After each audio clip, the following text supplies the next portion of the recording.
The other day, I was observing a classroom led by a teacher whom everyone in the community absolutely adores.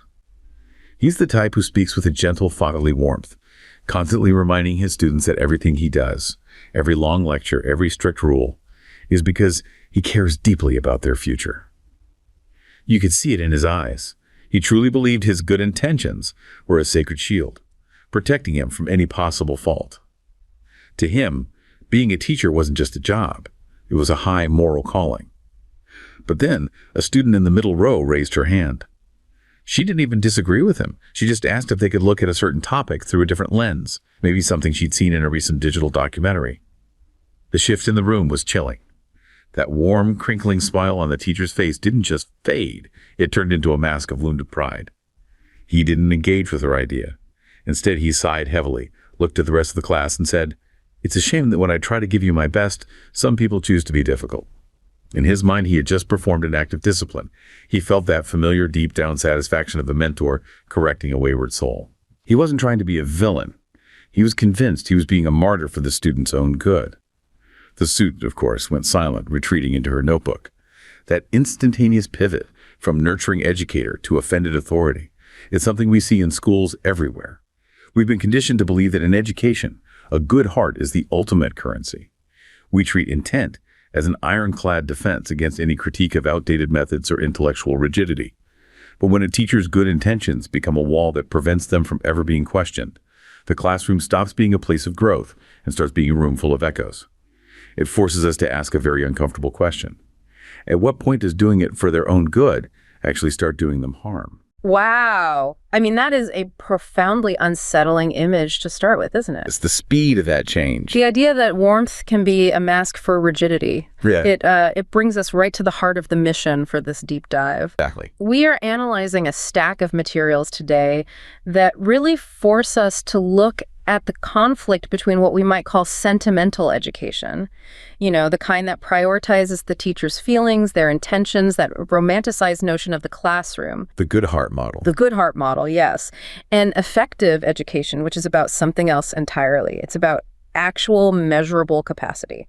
And the materials we have today they're incredibly diverse. We've got philosophical critiques of John Dewey and American progressive education. Right, some deep historical stuff. Then we jump to these very modern, very technical industrial case studies, like Taiwan's semiconductor strategy, which seems like a total left turn at first, but it isn't. It's central to the whole argument. And then we have these modern reports from places like the Aurora Institute and curriculum studies from Turkey. So it's this mix of, history, economics, and classroom reality. And what ties them all together is this very tension you identified in that opening story. We tend to value the nurturing teacher, right? We want schools to be warm, safe spaces. Of course. But the argument that really emerges from these documents is that good intentions, they're not just insufficient. They are potentially dangerous if they lack rigorous, measurable outcomes. I think it's the right one here. So the goal for us today is to explore if moving away from feeling good to being capable is actually the higher moral calling. Yes, we're going to start then by pivoting away from the ego of that individual teacher and looking at the hard economic reality of why education exists in the first place from a state's perspective. Sure. And I want to share a specific observation I had while going through these materials.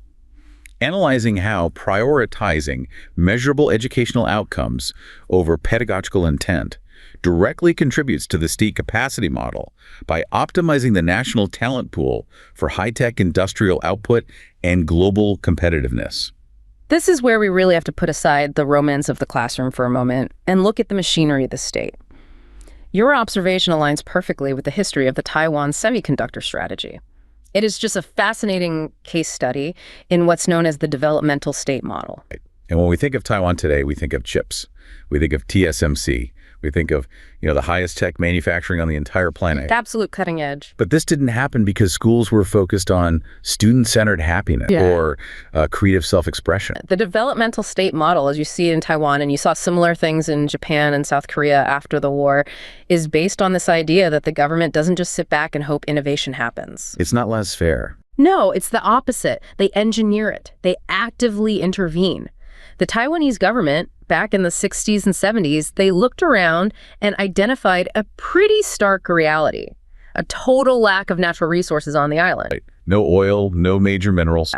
They realized they couldn't rely on agriculture or basic commodities to build a modern economy, so they decided, essentially by fiat, that their natural resource would have to be human capital. They're people. They're people. And they didn't just say, let's have better education. They targeted the semiconductor industry specifically as the engine for national survival. It was that focus. And the mechanism they used wasn't just, funding schools in a vague way. The research highlights this specific institution, the ITRI. That's ITRI, the Industrial Technology Research Institute. This wasn't a standard university setup. No, ITRI is absolutely crucial here. You can't understand Taiwan's success without it. It was a state-run incubator. The government realized they didn't have the technology yet. Nobody on the island knew how to make these complex circuits. So they had to get it from somewhere else. They had to acquire it aggressively. So they set up ITRI to be this vehicle. They established a subcommittee specifically to assist Taiwanese companies in entering the semiconductor industry. They invited foreign firms like RCA from the US effectively to come and teach them the trade. But it wasn't a passive exchange, was it? It wasn't just, please show us. No, it was an aggressive technology transfer. They paid for the knowledge, but they made sure their own engineers were trained on every single step. They recruited overseas talent, often Taiwanese or Chinese professionals who had studied and worked in the West, and they created massive incentives to bring them back home. It just sounds like a ruthless kind of efficiency. Ruthless. They shifted the workforce from dying industries like textiles into high-tech. They didn't go to the textile workers and ask if they felt like making chips or if it was their passion. There was no focus group on happiness. No. It was a national emergency, framed as an economic imperative. And this is really where that sentimental education model just falls apart in the face of this kind of reality. Taiwan had to align its entire education system to feed this machine. So it wasn't just one institute, it was everything. They expanded the vocational school system throughout the 60s and 70s, specifically to create a pipeline of skilled technicians for the electronics industry. They established specialized universities like National Chiao Tung University with curricula laser-focused on electrical engineering and semiconductor physics. And they pushed students in that direction. They offered scholarships, grants, government-backed loans, but only for the fields the state needed. It wasn't about finding your passion in some abstract, subjective sense. It was about finding your place within a national survival strategy. It sounds incredibly cold when you put it that way, but you can't argue with the results. Taiwan is now the indispensable nation in the global computing supply chain. If they had focused on pedagogical intent or making sure every student felt nurtured in that vague way we started with, they might still be making t-shirts. And that brings us to this bigger concept of civilizational stakes. One of the documents we looked at, by a writer named Zachary Stein, introduces a term that I think is absolutely essential for understanding this whole discussion. The term is social autopoiesis. Okay. Social autopoiesis. English. Forward, it comes from biology originally. Autopoiesis literally means self-creation or self-production. Like a cell. Exactly like a cell. A biological cell is constantly remaking its own components to stay alive. It's a self-producing system. Stein takes that concept and applies it to society. A society has to recreate itself to survive. So passing things down to the next generation. Passing things down, but not just stories or traditions. It has to pass on the deep codes of culture, of capability, of skill, the hard stuff. If education fails to pass on those deep codes, if it fails to make the young capable of maintaining and improving the systems built by the old, you don't just get bad grades. You get decay. You get civilizational collapse. So if we look at Taiwan through Stein's lens, their education system was a deliberate and very successful form of social autopoiesis. A perfect example. They looked at their society and said, to recreate ourselves and ensure a future in this new technological world, we need engineers, and they need to be the best. They treated education as a matter of industrial life or death, not just individual self-expression. Exactly. And Stein argues that we today are in a time between worlds, a liminal epoch where old systems are breaking down. His warning is that if we focus purely on the subjective happiness of the student or the good intentions of the teacher, we risk breaking that chain of autopoiesis. We risk failing to equip the next generation with the tools to keep the lights on.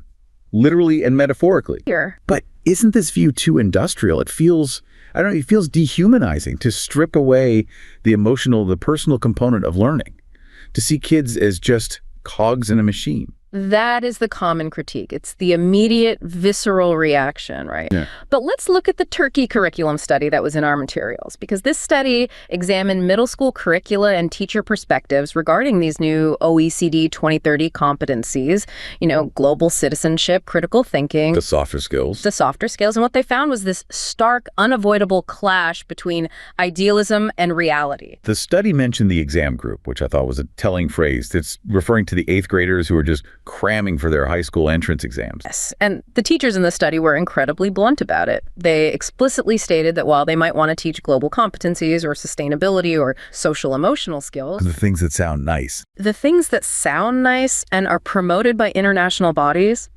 but the parents and the system demand exam success. Why?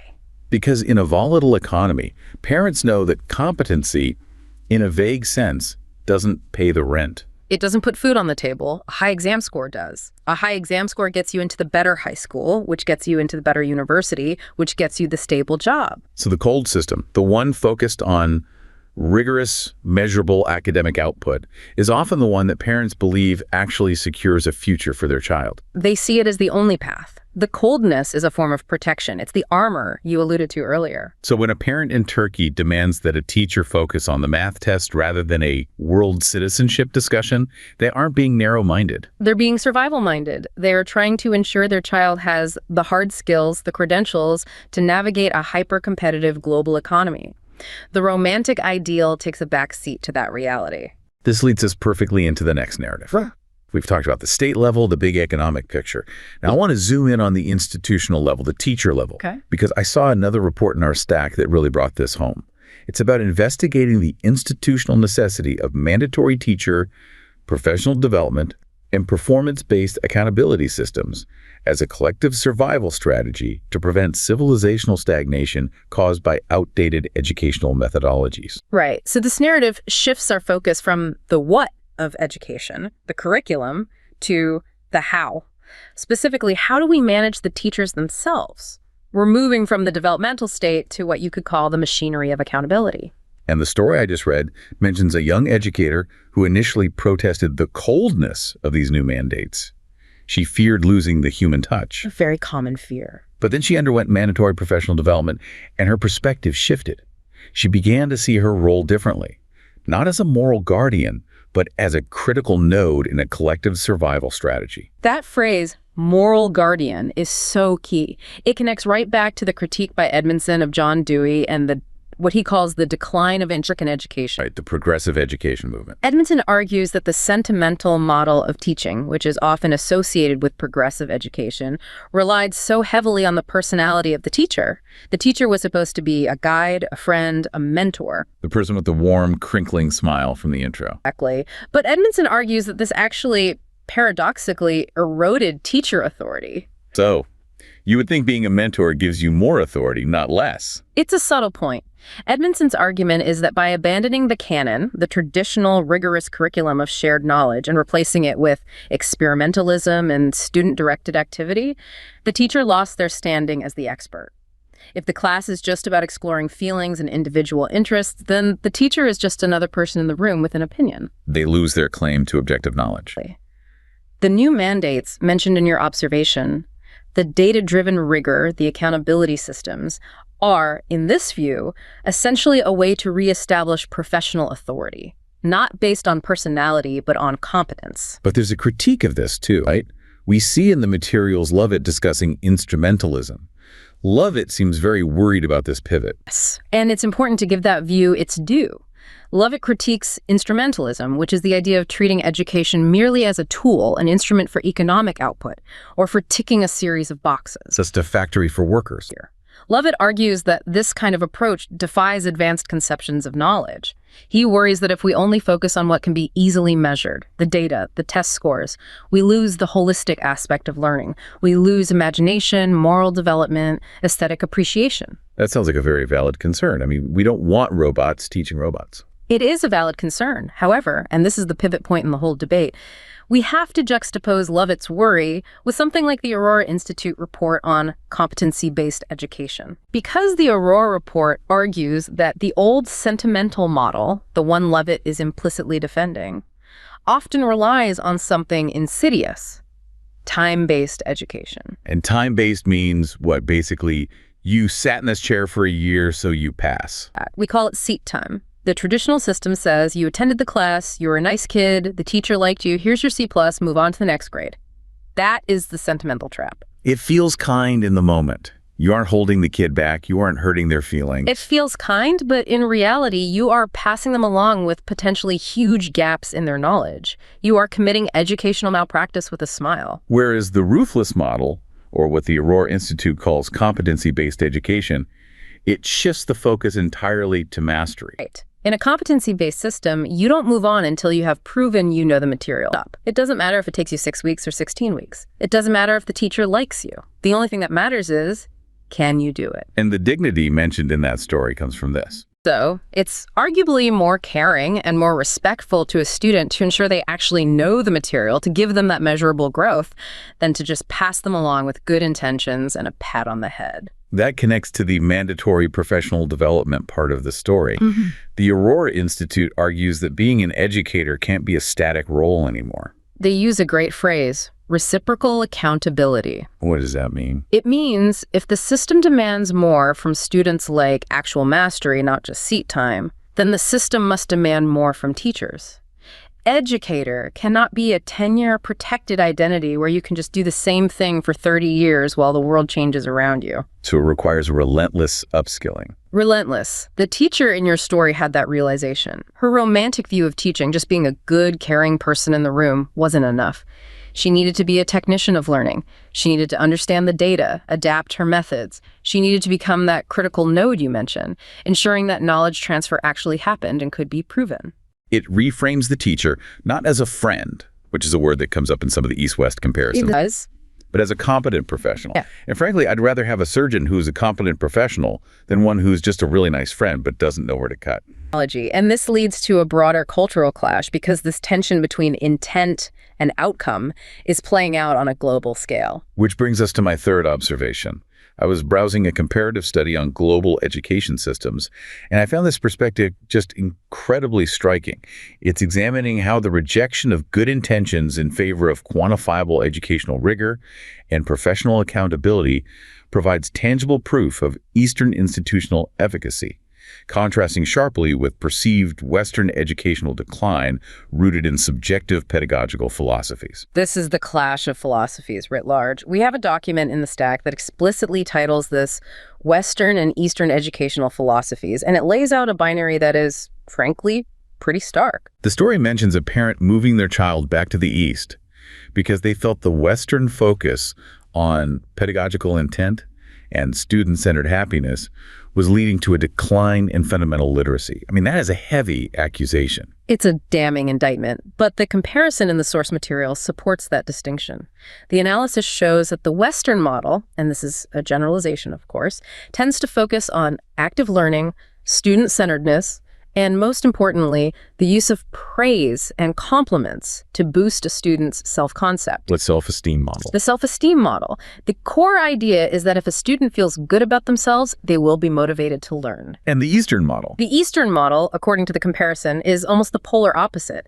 It focuses on conformity, on rote learning, and this is the part that is so jarring to Western ears, the use of criticism as the primary motivator. Criticism as motivation. Yes. It involves, and this is a quote, downgrading the child to make them work harder. The teacher is the absolute authority. The goal isn't the student's immediate happiness or their self-esteem, it's their future utility and performance. Downgrading the child to make them work harder. Harsh.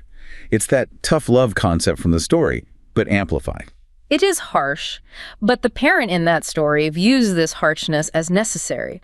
The comparison notes that while the West prioritizes creativity and individualism, the East prioritizes originality through conformity. It does, but there's a logic to it. The idea is that you cannot be truly original until you have mastered the basics through rigorous conformity. You have to know the rules of grammar inside and out before you can become a great poet and break them. You have to master the scales before you can improvise jazz. You earn the right to be creative. You earn it through discipline. And the story mentions this idea of Western decline.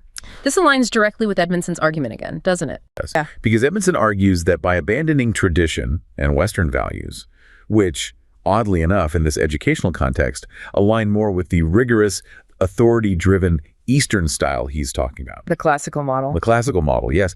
And by replacing them with Dewey's experimentalism, the West has actually hurt its students.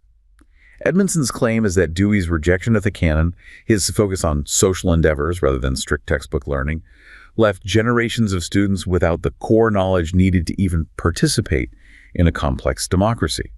So the Western decline is seen as a direct result of prioritizing the sentimental, the social, the emotional, the experimental over the effective, the canon, the knowledge, the rigor. And the Turkey study just reinforces this from a different angle. Remember, Turkey sits right on that bridge between East and West. Geographically and culturally. And the study shows that while Western educational theory from the OECD is pushing for these holistic competencies, the reality on the ground is that parents and systems prize the exam score because the exam score is the gateway to the future. The gateway. It's the currency. The source details how that exam group of 8th graders essentially abandons all the fun, holistic stuff to just drill for the test. Now, a Western observer might look at that and call it tragic, a crushing of the soul. But the Eastern perspective might call it discipline, preparation. The reality is that the exam score is the tangible proof of efficacy. It is the currency that buys the future. Good intentions, a teacher's warmth, a student's happiness, none of that buys the future in the same way. It just brings us right back to that teacher in the opening story.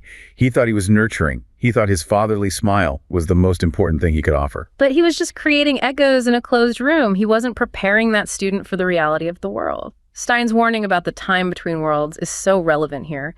If an entire educational system becomes too focused on subjective pedagogical philosophies, happiness, intent, it loses its ability to perform its core function. Which is to maintain civilization. The state capacity argument. The social autopoiesis, the Eastern efficacy in that story, as harsh as it sounds, suggests that rigor is the ultimate form of care. That ensuring a child is capable is a greater act of love than ensuring they are momentarily happy. That is the pivotal realization, isn't it? I think it has to be. So what does this all mean for us now? Where do we go from here? We are in this liminal epoch, as Stein calls it. Old systems are clearly dying, but the new ones aren't fully formed? Well, the Aurora Institute, for one, calls for a new system. They're not just arguing for, harder exams or more rote memorization. They're advocating for a fundamental shift to competency-based education. And this is the idea that validates the journey of the teacher in that second story, the one who went from fearing the coldness of data to embracing it. Because competency-based education is the move away from time, how long you sat in the chair, to mastery, what can you actually do? The data isn't just bureaucratic nonsense in that system, it's the proof of mastery. It is the student's armor for the future. Bringing it back one last time to Taiwan, the engine of this whole thing. The Taiwan example shows us the brutal effectiveness of combining the neoliberal model, market capitalism, global trade, with direct state intervention in education. Their argument, proven by their success, is that to survive, let alone thrive, in a high-tech global economy. Semiconductors then, AI and biotech now. Right. A nation simply cannot afford the luxury of sentimental education. It needs a high-performance pipeline of talent. It's a matter of national security. And this is precisely why the good intentions of that opening teacher are so dangerous. Because they're not just ineffective, they actively obscure the reality. They teach the student that good feelings are a substitute for hard skills. And that is a lesson the real world will unteach them very painfully. So we've come on quite a journey. We started with a single teacher in a single classroom, protecting his ego with the shield of good intentions. And we ended up looking at civilizational survival, global economics, and the machinery of the state. We ended with the realization that true educational love might look a lot like data, rigor, and accountability. It's a complete inversion of how we're taught to think about it. It's the shift from viewing the student as a delicate soul to be nurtured to viewing them as a future force to be empowered. One feels better in the moment, the other survives the century. So if we accept that education is the engine of our survival, both on a personal level and a national one, then we really have to ask ourselves, are we clinging to the romance of the classroom because it truly helps the student, or because it makes us feel like good people? Because in a world of high-tech competition and civilizational fragility, meaning well, might be the most reckless thing a teacher can do.